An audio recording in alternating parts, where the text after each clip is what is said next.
Bonjour, bienvenue sur cette conférence en ligne organisée par le magazine Notre Temps et les notaires du Grand Paris. Je suis Laurence Ledrenne, journaliste à Notre Temps. Je vois que vous êtes déjà nombreux à être connectés. Et en effet, le sujet du jour intéresse beaucoup de gens, beaucoup de parents d'enfants adultes qui peuvent avoir envie à un moment ou à un autre d'aider leurs enfants en leur donnant un petit peu d'argent par donation, par exemple, ou qui peuvent avoir aussi envie tout simplement d'organiser leur succession pour que tout se passe sereinement le jour venu. Le thème de notre conférence est donc comment transmettre son patrimoine à ses enfants au moindre coût. Et pour tout nous expliquer sur cette question, je suis ravie de vous présenter deux notaires qui sont aussi les porte-paroles du, les porte-paroles des notaires du Grand Paris. Je vais y arriver. Donc, j'ai le plaisir d'accueillir Maître Stéphanie Gaillard-Sérougne. Bonjour Stéphanie. Bonjour Laurence, bonjour Ludovic. Bonjour. Et j'ai Bonjour. aussi le plaisir de vous présenter Maître Ludovic Froment. Bonjour à tous, bonjour à toutes.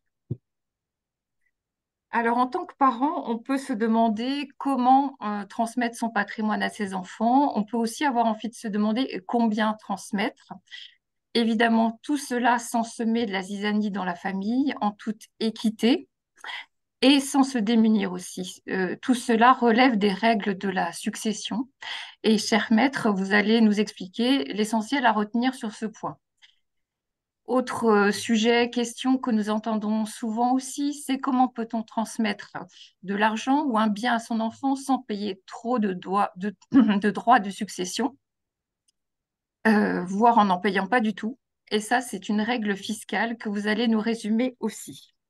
Alors, cette conférence va durer 45 minutes. La première partie dure 30 minutes. Ça va nous permettre de faire le tour de la question en abordant certains points.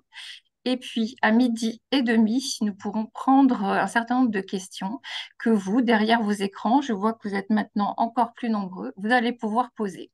Pour poser une question, c'est très simple. Il vous suffit de cliquer en bas de l'écran sur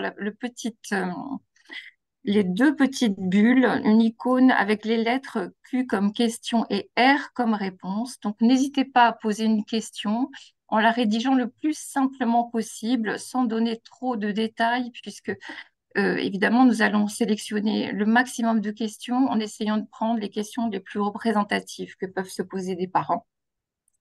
Vous verrez aussi apparaître à un moment un petit sondage. Effectivement, nous avons envie de savoir ce qui vous intéresse et donc vous aurez le choix entre la donation, la succession ou les deux. Donc n'hésitez pas à cliquer et il est temps maintenant d'entrer dans le vif du sujet. Alors voilà, vous voyez apparaître le petit sondage. Très facile de cliquer et ça va nous permettre de nous orienter un petit peu dans les réponses pour y consacrer plus ou moins de temps. Alors, quand on est parent et qu'on a envie de donner un coup de pouce à son enfant, est-ce qu'on est libre de faire exactement ce qu'on veut, de donner ce qu'on veut? Maître Gaillard, est-ce que vous pouvez nous dire si on a la totale liberté pour faire ce qu'on veut quand on est parent, si vous voulez bien? Alors, je vais répondre sans répondre parce qu'effectivement, c'est oui et non. Il y a une liberté, hein, puisque, comme vous l'avez dit, Laurence, ce qui est important, c'est que l'acte de donner, c'est une dépossession. Donc, attention, le donner et retenir ne vaut. Ça veut donc dire que si jamais je donne quelque chose à un enfant, je ne peux pas lui reprendre après. Donc, déjà, c'est un acte qui doit être extrêmement réfléchi, pas dans la pression familiale où les enfants n'ont pas imposé quoi que ce soit. Et comme vous l'avez dit dans votre exposé, il faut avoir les moyens de pouvoir donner. On ne va pas donner tout son patrimoine pour ne plus rien avoir après. Ensuite, sans entrer dans le détail, parce qu'on va le développer après, il faut savoir que le législateur encadre ce qu'on a le droit de donner, que chaque enfant a le droit à une réserve, c'est-à-dire qu'on ne peut pas lui enlever ses droits au moment de la succession des parents, et que si j'ai été trop généreux à un moment, il faudra rapporter, c'est-à-dire il y aura des règles à respecter et regarder si l'équilibre au moment de la succession existe et si effectivement je n'ai pas donner tout à l'un des enfants au détriment des autres. Donc, les règles, quelles sont-elles? Déjà, il faut garder une preuve. Donc, effectivement, si je donne de manière hier des liquidités, il ne faut pas que j'ai été trop généreux. Si je donne un bien immobilier, que la valeur soit la bonne, qu'on vérifie si je n'ai pas été au-delà de la réserve. On a des règles de calcul en fonction du nombre d'enfants. On peut calculer la réserve, on peut calculer la quotité disponible, on peut donner un bijou, un immeuble, des terres, des liquidités. Donc la réponse est oui, je peux donner ce que je veux, mais en respectant les règles fiscales. Alors, une petite précision qui me vient à l'esprit, comment est-ce que ça se passe quand on a plusieurs enfants? Est-ce qu'il y a une sorte de quota? Peut-être, Maître Froment, vous pouvez compléter la réponse. Oui, bien sûr. Les Bah, choses sont-elles précisées un petit peu d'avance? alors, c'était déjà extrêmement détaillé. En fait, lorsque vous avez un enfant, vous êtes obligé de faire en sorte qu'à votre décès, il reçoive la moitié de votre patrimoine. Il y a une moitié qu'on appelle la quotité disponible, dont vous pouvez faire ce que vous voulez. Mais lui devra recevoir, quoi qu'il arrive, une moitié. Quand on a deux enfants, là, cette fois-ci, les deux enfants doivent chacun recevoir un tiers de votre patrimoine et il restera un tiers dont vous pourrez disposer comme vous l'entendrez. Et enfin, pour trois enfants et plus, là, on a un quart du patrimoine dont vous pouvez disposer comme bon vous semble et le reste est divisé entre chacun de vos enfants. Voilà. Et D'accord. il y a quelque chose d'important, c'est qu'effectivement, lorsque l'on donne, il y a souvent, au moment du décès, une remise à plat des comptes, c'est-à-dire on regarde ce qui a été donné dans la vie du donateur, enfin du défunt plus exactement, et à ce moment-là, on ramène tout en disant, bah voilà, qu'est-ce qu'il a aujourd'hui, qu'est-ce qu'il a donné, et on fait une grande masse de tout ça, et c'est là-dessus qu'on va déterminer les droits. Alors après, il y a quelques exceptions, on va en parler plus tard, mais le Mhm. principe, c'est ça, on ramène tout, on recalcule tout au jour du décès. D'accord. Donc, donner aujourd'hui, c'est un acte qui mérite suffisamment de réflexion parce qu'effectivement, il ne faut pas se démunir et tout ça sera pris en compte un jour au moment de la succession. Alors, Exactement. C'est fait pour éviter aussi, parce qu'il serait beaucoup trop facile, on le comprend, si je donne tout mon patrimoine de mon vivant à un de mes enfants, bah, au moment du Bien décès, sûr, l'autre, il n'y a plus rien. Alors, il peut avoir bien sûr. droit à un tiers, mais un tiers de rien, ça n'a toujours fait que rien. Donc, la loi, évidemment, a anticipé cette problématique et dit, on refera les comptes, évidemment, au moment du décès. Voilà, pour ne pas semer les graines d'un futur conflit. ce que je voulais rajouter, Laurence, Oui, c'était qui est important aussi, c'est d'être sûr de la volonté des parents. C'est-à-dire que quelquefois, on se extrêmement retrouve important. avec des conflits au moment des successions parce qu'un parent n'a pas réalisé que l'acte qu'il a fait devenait de fait une donation. L'exemple typique, c'est la mise à disposition d'un appartement, enfin d'un studio ou d'une maison, peu importe, à un enfant pendant une durée de sa vie.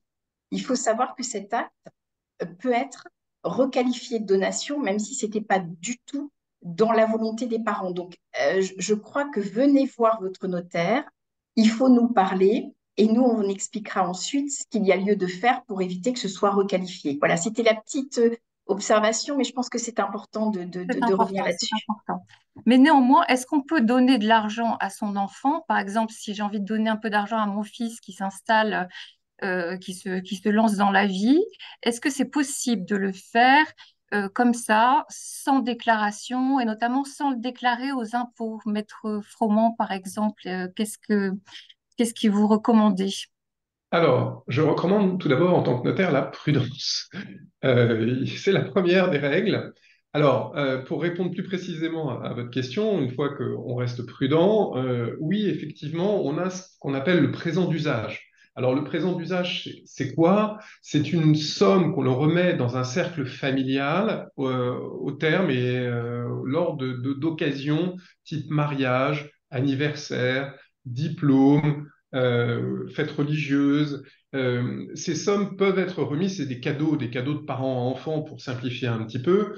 Et ces cadeaux-là, en principe, ne sont pas soumis à taxation. Toutefois, évidemment, il faut qu'ils remplissent certains critères. Je l'ai dit, au sein d'un cercle intrafamilial, ça c'est déjà la première chose. Deuxième chose, il faut qu'il soit proportionné par rapport aux revenus et ou au capital qui est détenu par celui qui donne. Donc, D'accord. une maman ou une grand-mère qui a un patrimoine conséquent pourra donner plus qu'effectivement celle qui a un patrimoine qui est plus contraint. Et évidemment, même chose, quand on a des revenus plus importants, bah, on peut donner plus. Alors, qu'est-ce qu'on peut donner? On peut donner de l'argent, bien entendu, donc ça c'est assez facile à comprendre, mais on peut donner également des objets. Donc, comme le disait Stéphanie, on peut remettre un bijou de famille qui peut avoir une certaine valeur au moment de l'anniversaire, au moment du bac, au moment du mariage. Il y a des voitures qui ont été offertes comme ça. Bon, après, il faut avoir le patrimoine qui est en rapport avec sa générosité. Alors, deux petites choses, si je puis me permettre. L'explication de Ludovic est extrêmement claire, mais juste deux petits rappels. On n'a pas de chiffres à vous donner, c'est-à-dire ça serait trop simple. Il y a une Ça, c'est vraiment tolérance. étonnant. Il n'y a pas de chiffre. Ça Non, dépend de la richesse et du patrimoine. Oui. exactement. Il y a une tolérance, c'est-à-dire qu'on considère que ça peut aller jusqu'à 3% des revenus, hein, pas du patrimoine, des revenus annuels. Donc, vous calculez, D'accord. c'est quand même assez serré.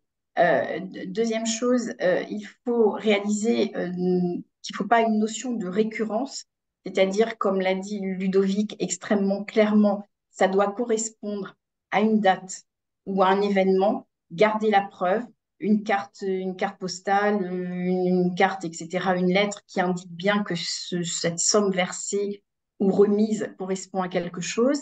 Et les personnes qui donnent tous les mois à leurs petits-enfants ou à leurs enfants, là, on peut tomber dans une requalification de donation parce que la notion d'événement exceptionnel, je, je ne vois pas comment vous allez pouvoir la tenir vis-à-vis de l'administration D'accord. fiscale.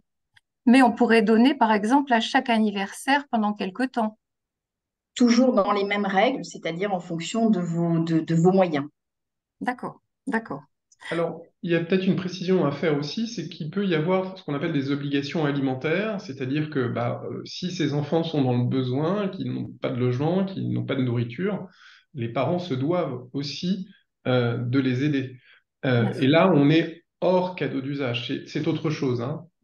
C'est quelque chose qui ne rentre pas dans la notion de cadeau d'usage. L'obligation D'accord. Donc, alimentaire.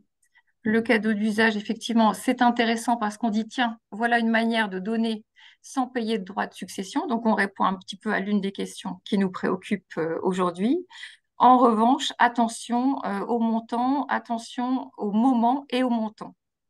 On est d'accord. Mais quand même, c'est quand même une opportunité à noter, je pense, de savoir qu'on peut faire ce geste comme ça, sans formalisme et sans impôt. Alors, le mot qu'on entend le plus quand on parle comme ça de transmettre du patrimoine ou de donner un coup de pouce à l'un de ses enfants, c'est le mot donation. On entend parfois aussi le terme donation-partage. Qu'est-ce que ça signifie et pourquoi est-ce qu'on a intérêt ou pas à utiliser l'un plutôt que l'autre, maître Gaillard?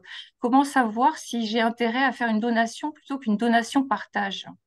Alors déjà, je pense que je vais ouvrir une porte qui l'est déjà, mais l'avantage d'anticiper sa succession, c'est pour éviter les conflits à venir, hein. Donc, anticiper, vouloir aider ses enfants, c'est très clairement être le chef d'orchestre de son vivant.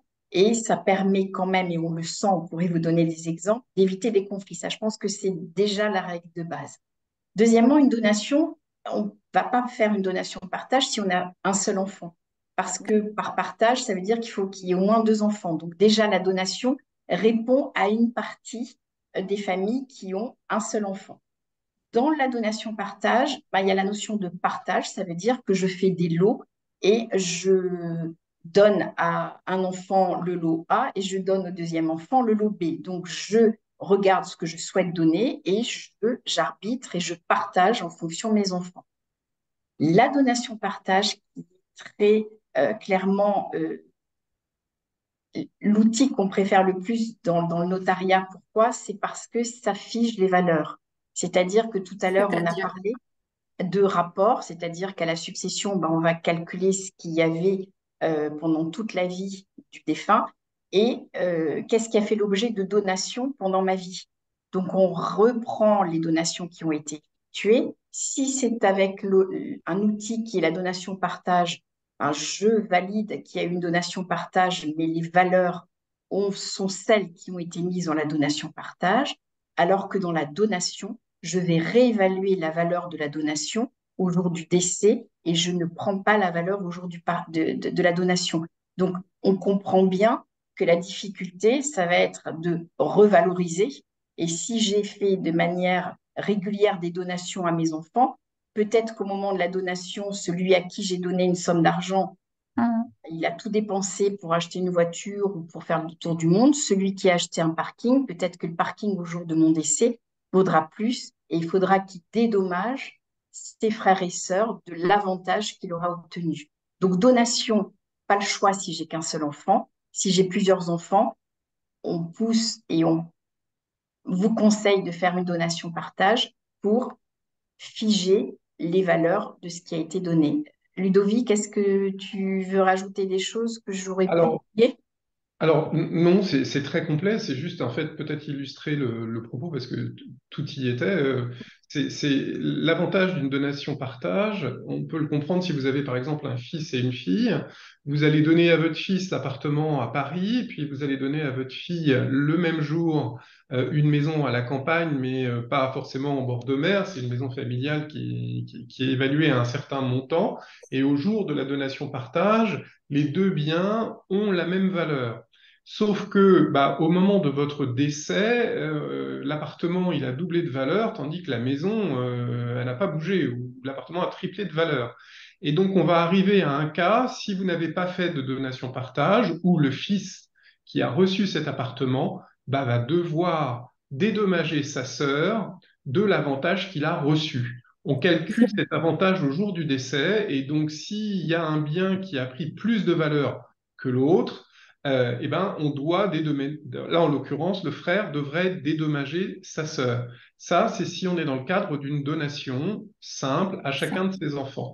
Si, comme l'a si bien dit Stéphanie, on est dans le cadre d'une donation partage, on a figé les valeurs non pas au jour du décès, mais au jour de la donation. Et là, il n'y aura plus de compte entre les enfants. Et ça, c'est bien expliqué par le notaire, c'est bien expliqué aussi bien au donateur qu'au donataire et les choses sont gelées au jour de la donation et on ne revient plus dessus et c'est vraiment l'outil pour la paix des familles.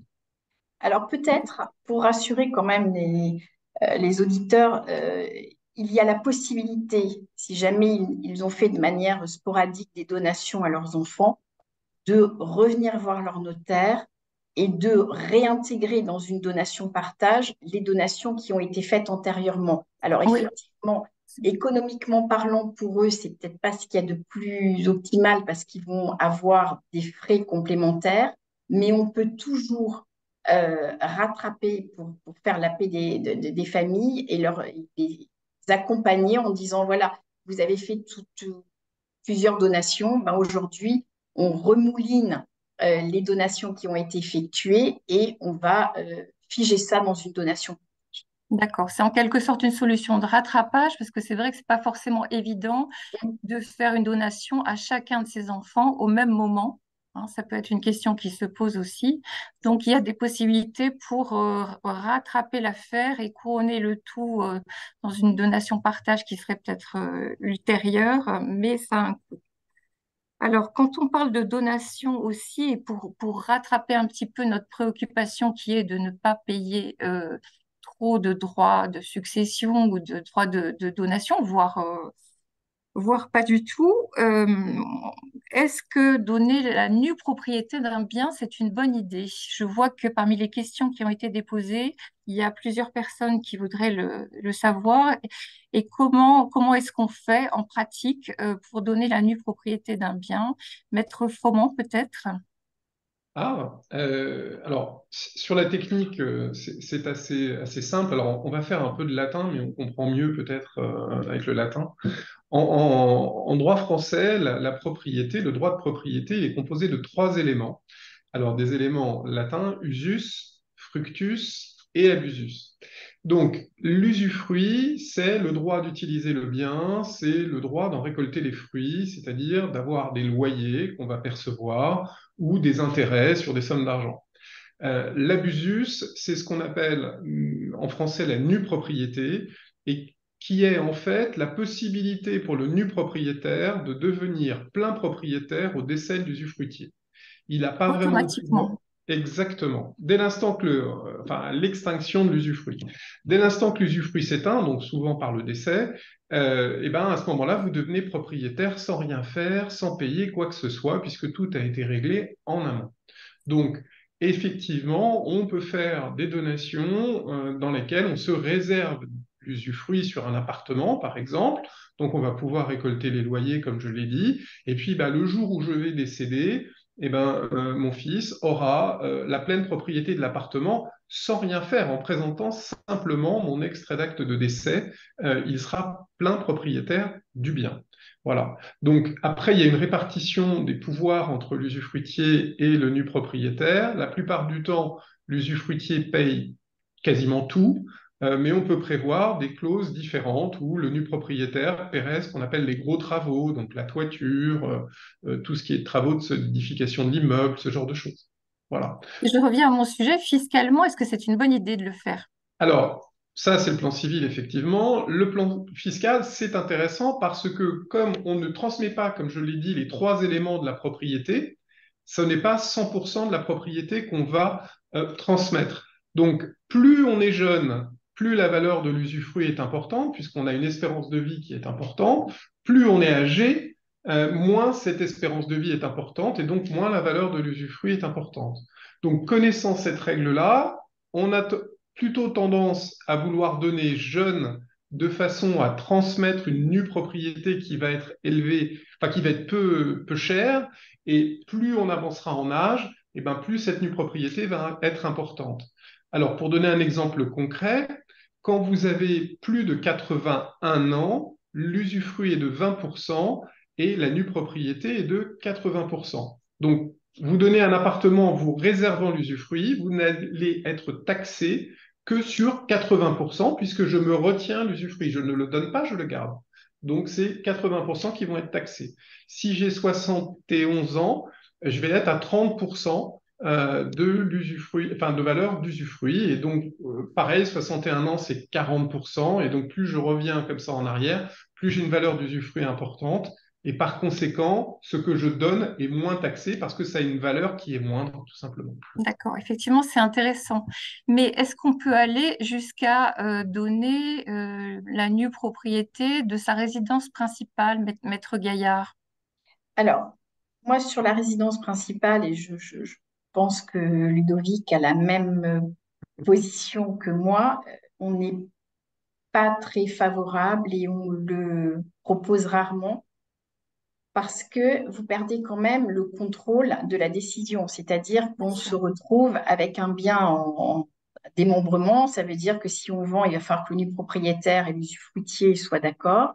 Ça veut dire que si la maison ou l'appartement dans quelque temps ne correspond plus à votre volonté ou vous ne pouvez plus entretenir ou vous voulez changer de région, il va falloir déjà obtenir l'accord des enfants.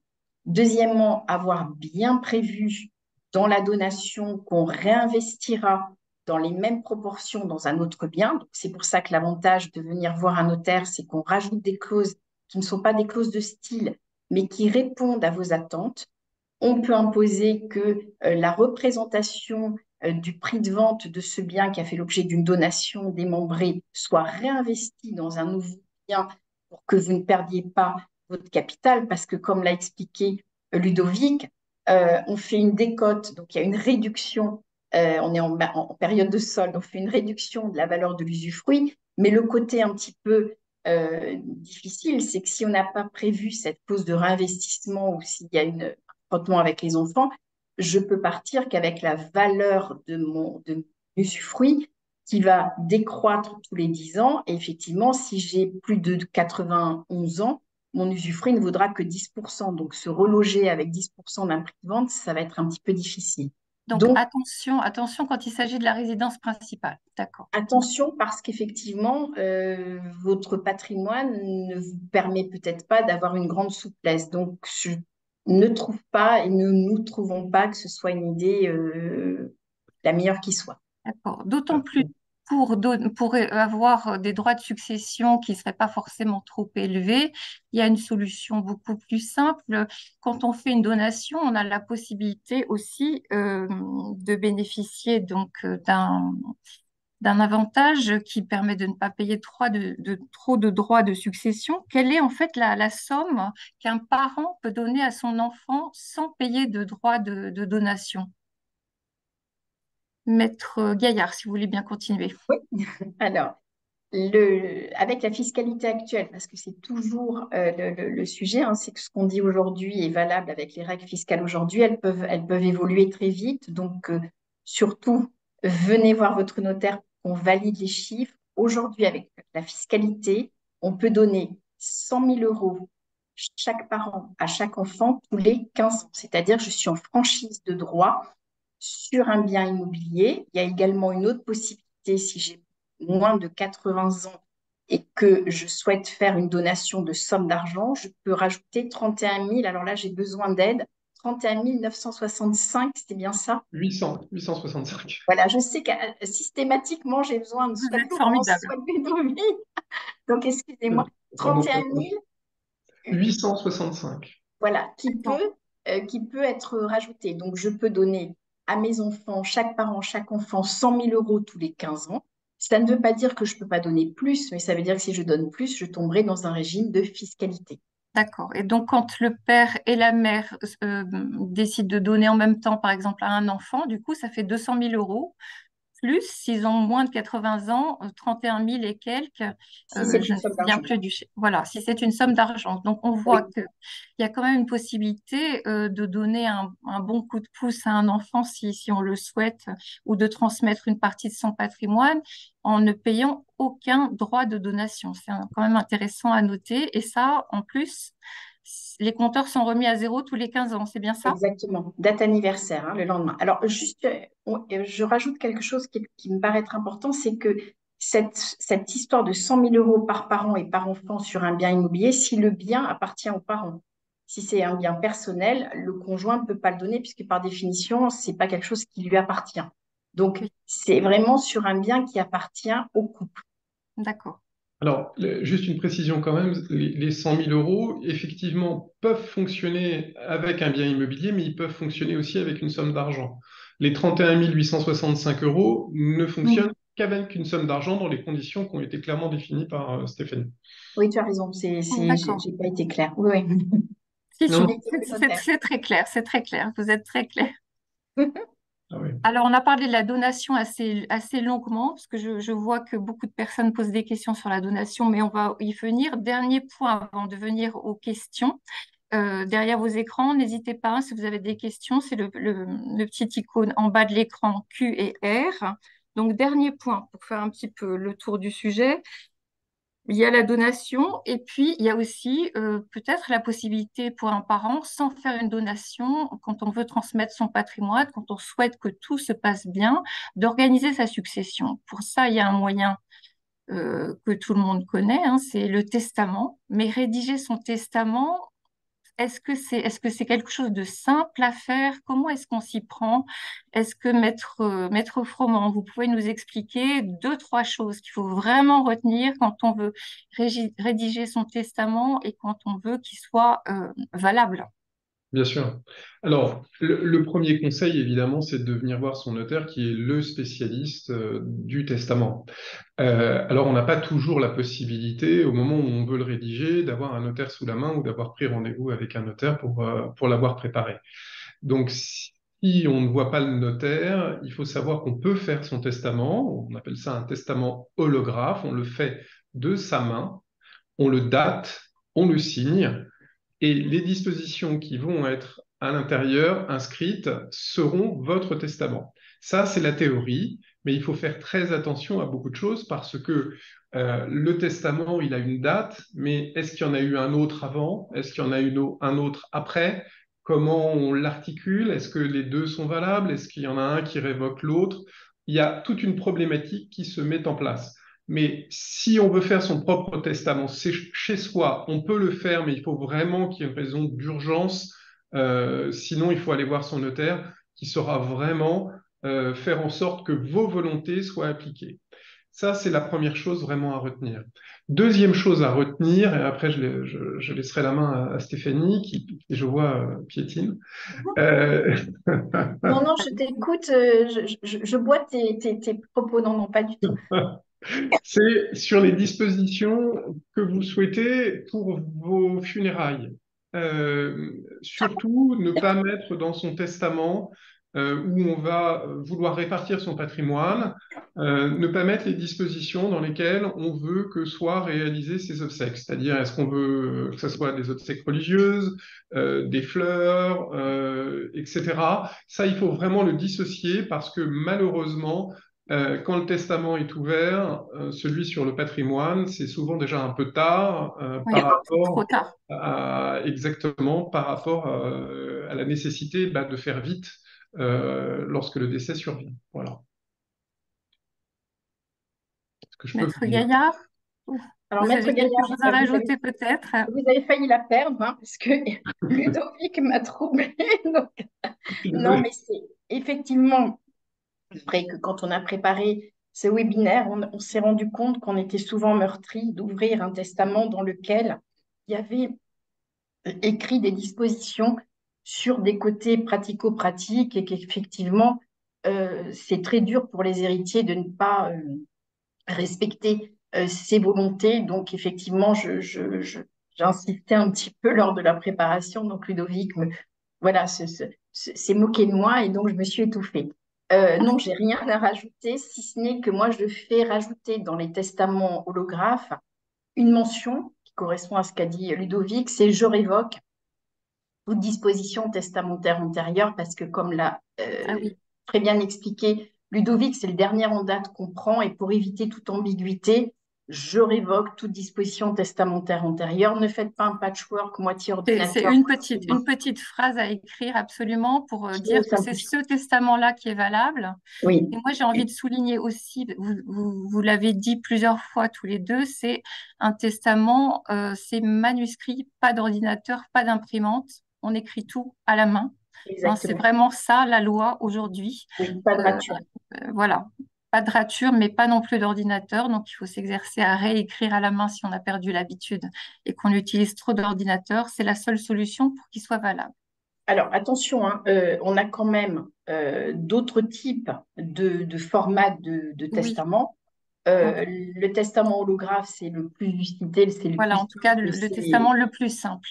mais on a également les moyens de se déplacer à domicile si la personne ne peut pas se déplacer. Si elle s'est cassé les deux poignets, on peut faire un testament authentique. Enfin, je veux dire, on est là pour vous accompagner.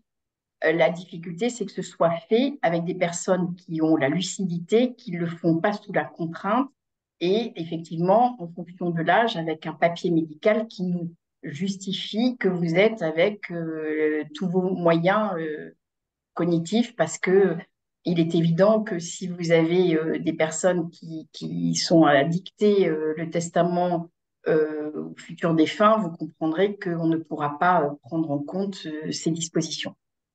Alors, je vois qu'il y a des questions qui s'empilent, qui s'empilent. Donc, on va maintenant passer directement aux questions. Et d'ailleurs, ça va nous amener à parler d'un sujet que nous n'avons pas abordé, puisque je vois qu'il y a pas mal de questions sur l'assurance vie. Alors, un auditeur nous demande quelles sont les conditions pour transformer et changer les bénéficiaires de mon assurance vie, si le bénéficiaire est informé ou s'il l'ignore. Maître Froment, peut-être pouvez-vous répondre à cette question. Déjà, l'assurance vie, c'est un autre moyen de transmettre une partie de son patrimoine à ses enfants. Euh, Est-ce que quand on choisit ce moyen, on peut changer le montant, changer le bénéficiaire, donner plus à l'un qu'à l'autre? Qu'est-ce qui est possible? Ah, alors, l'assurance vie, c'est effectivement un autre moyen de transmettre. C'est un moyen qui est très souple dans sa façon de fonctionner. En fait, c'est quelque chose qui, en principe, est hors succession. Il faut faire très attention quand même, c'est-à-dire qu'il ne faut pas que ça représente une part trop importante de votre patrimoine, parce que là, il peut y avoir une requalification et on peut dire qu'on a voulu passer par-dessus la réserve si on veut déshériter un enfant, par exemple, ou ce genre de choses. Donc ça, c'est déjà une première chose. C'est pas parce que c'est hors succession que ce n'est pas taxé. Hein, ça, il faut bien le dire. Hein, il ne faut pas croire que Mm. ça part sans impôt. Loin de là, c'est soumis à une taxation qui est loin d'être neutre.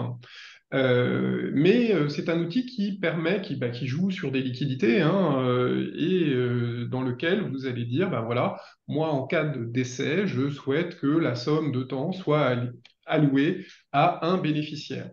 Alors, ce bénéficiaire, où est-ce que vous le désignez normalement? Ben, la compagnie d'assurance vous dit, voilà, à qui voulez-vous que ça revienne? Alors, on est un petit peu, nous, les notaires, frileux avec ça parce que la personne qui remplit le contrat est souvent un commercial et pas forcément un juriste et ne connaît pas forcément votre situation familiale, votre volonté, etc. Et bon, des fois, on a des surprises sur la rédaction des clauses bénéficiaires. Donc, toutefois, elles peuvent être rédigées comme étant dans le contrat que vous signez chez l'assureur, mais vous pouvez aussi dire que le bénéficiaire sera désigné dans un testament déposé chez votre notaire. D'accord. Alors, l'intérêt de cette façon de faire, c'est de dire que si j'ai envie de changer mon testament, je change mon bénéficiaire sans même que la compagnie d'assurance soit informée. Mhm. Donc, pour répondre à la personne qui a posé la question, soit le bénéficiaire est dans le contrat d'assurance vie chez l'assureur, il est mon fils ou ma fille, clairement indiqué. Dans ces cas-là, il faut aller voir son assureur et changer la clause bénéficiaire. Soit c'est dans mon testament, et là, à ce moment-là, je vais voir mon notaire et je change mon bénéficiaire dans mon testament et l'assurance sera informée au jour du décès, comme ma fille ou mon fils. Donc, je peux changer ma clause bénéficiaire. Si c'est dans un testament, par définition, le bénéficiaire ne peut pas être au courant, il ne le saura pas. Si c'est dans le contrat, en principe, il ne doit pas l'être non plus. Mais D'accord. Alors, voilà. le temps file, j'aimerais bien prendre un maximum de questions. Je vois la question d'Emeline. Comment faire une donation à un seul enfant quand on en a plusieurs? Visiblement, elle veut aider un seul de ses enfants. Qu'est-ce que vous lui recommandez, Maître Gaillard? Alors déjà, on aura besoin de savoir quelle est la philosophie. Est-ce que je veux faire une donation à un enfant à un instant T parce que je n'ai pas les liquidités pour le faire aux autres? C'était un petit peu l'exemple que vous avez pris tout à l'heure, Laurence. Oui. Deuxième possibilité, c'est je veux vraiment avantager, c'est-à-dire je ne veux pas lui donner en avance sur sa part, mais je veux qu'il soit avantagé, c'est-à-dire que cette donation, je la prenne, entre guillemets, sur la quotité disponible dont on a parlé tout à l'heure.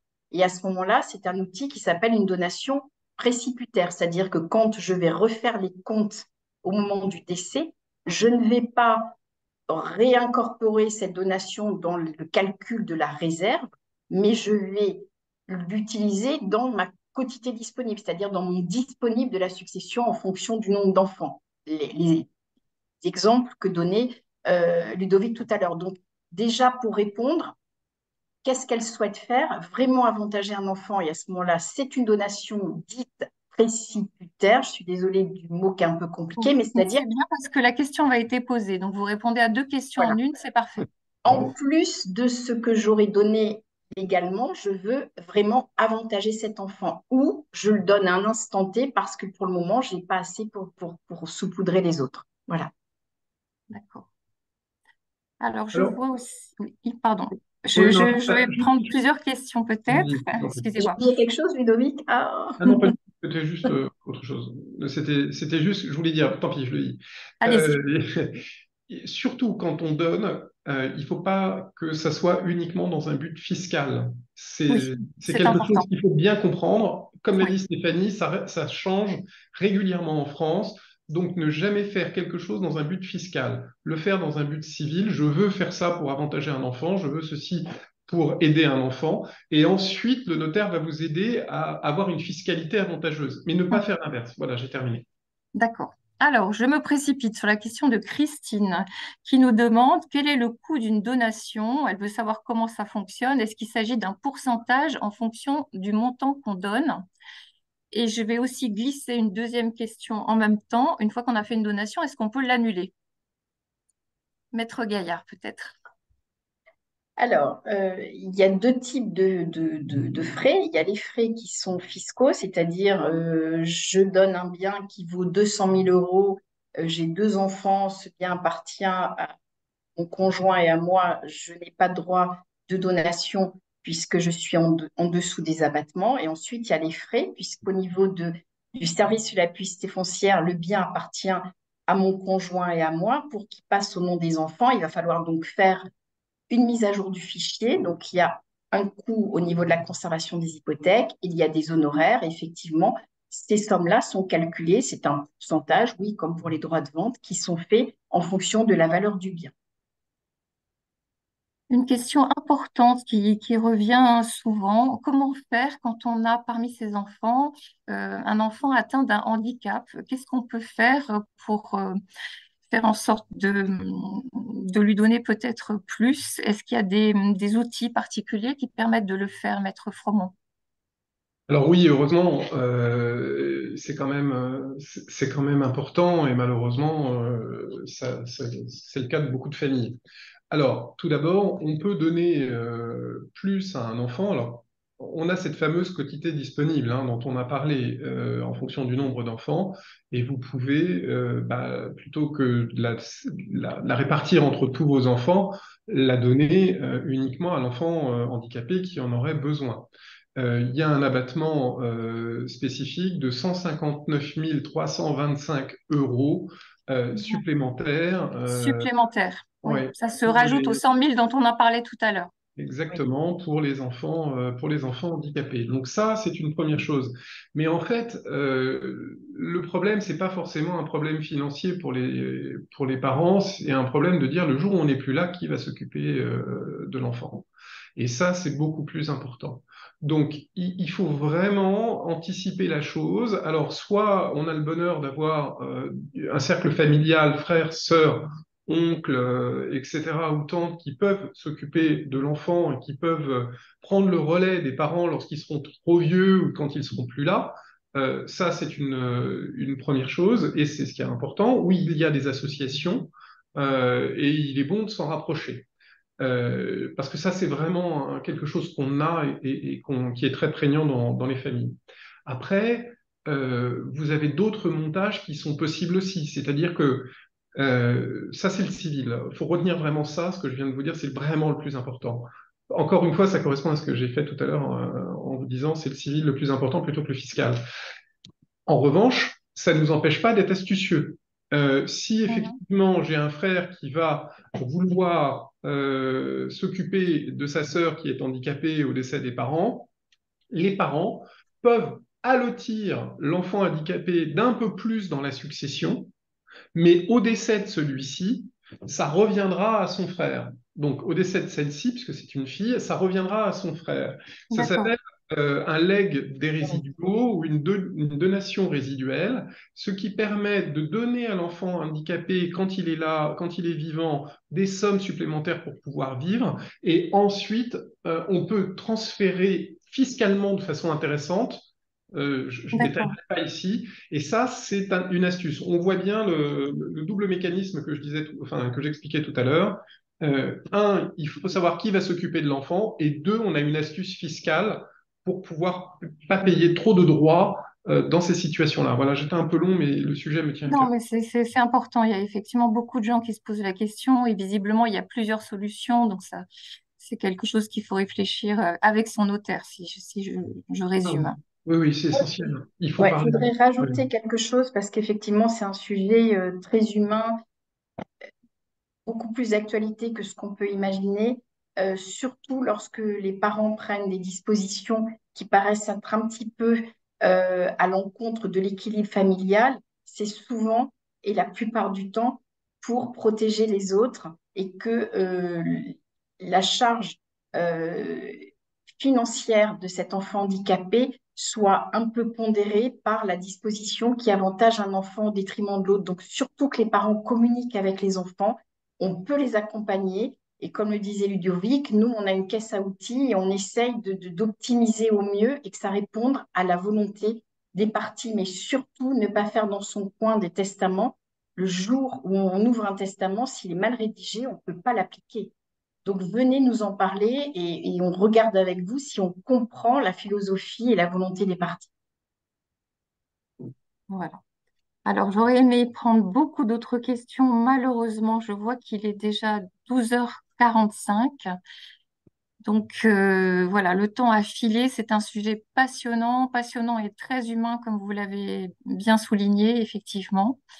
S'il y a une seule chose à retenir sur la manière de faire une donation, qu'est-ce que vous recommandez, Maître Froment, peut-être une chose importante à retenir quand on se pose la question? Alors, l'adage populaire, donner, c'est donner. Une fois qu'on a donné, on ne peut plus reprendre. Donc, il faut être sûr de soi. Il ne faut pas se déposséder. Il ne faut pas le faire dans un but exclusivement fiscal. Et il faut parler de toute manière avec ses enfants. C'est-à-dire, il faut leur donner, quand il y a plusieurs enfants, expliquer pourquoi on donne, comment on donne, et faire co-construire en fait cette donation avec son notaire qui va faire en sorte que tout ça s'applique pour le mieux dans la paix des familles. Voilà, je résumerai ça comme ça. Merci beaucoup. Maître Gaillard, est-ce que vous voulez rajouter un conseil concernant la donation? Oui, communiquer parce que quelquefois on voit les parents qui souhaitent donner un bien absolument aux enfants et dès que les parents sont décédés, les enfants le vendent. Et pour nous, c'est pire que tout, c'est-à-dire que s'il y avait une communication, la donation, elle n'aurait pas été faite. Les enfants auraient osé dire, ben, j'ai pas envie d'aller à la montagne parce que je suis allergique. Donc, les montages de famille ou le côté je donne la maison de famille parce que je suis sûre qu'un tel ou un tel, Oui, c'est un investissement et moralement, c'est quand même détricoter quelque chose qu'on a tricoté. Donc, communiquer, n'imposer rien et que les enfants osent dire je veux pas, je peux pas, j'ai pas les moyens ou que les parents vivent parce que quelquefois les parents s'imposent de conserver un bien sur lequel aucun des enfants n'a un intérêt. Et pour nous, très clairement, on est là aussi pour la paix des familles et les plaisirs. Voilà, donc communication et anticipation. d'accord. Merci infiniment, Maître Gaillard. Merci infiniment, Maître Froment. Merci. Nous arrivons donc au terme de ce séminaire. Vous étiez très nombreux derrière vos écrans à nous poser vos questions. Malheureusement, nous n'avons pas eu le temps de répondre à tout le monde, mais n'hésitez pas, si vous avez d'autres questions, à laisser peut-être des commentaires sur le site de Notre Temps où il y a une rubrique qui est dédiée à ces sujets sur la succession et sur toutes les règles qui concernent le droit de la famille. Donc, c'est notretemps.com tout simplement. Et puis, il y a aussi un hors-série sur ces thèmes, héritage et succession, que vous trouverez facilement sur notre site ou en kiosque. Et bien sûr, vous pouvez aussi lire le journal. Qui est un mensuel où vous trouverez au centre du magazine beaucoup de sujets qui parlent de ces questions et de tout ce qui concerne le droit et l'argent. Merci, merci à tous d'avoir participé à ce webinaire. C'était un vrai plaisir euh, de vous voir cliquer sur l'écran. Je vois des petites mains qui s'affichent sur mon écran de quelqu'un qui nous dit merci. Et voilà, je vous renvoie ce merci. À très bientôt sur le site de notretemps.com ou pour un autre webinaire avec les notaires du Grand Paris. Merci. Merci Merci beaucoup. Laurence.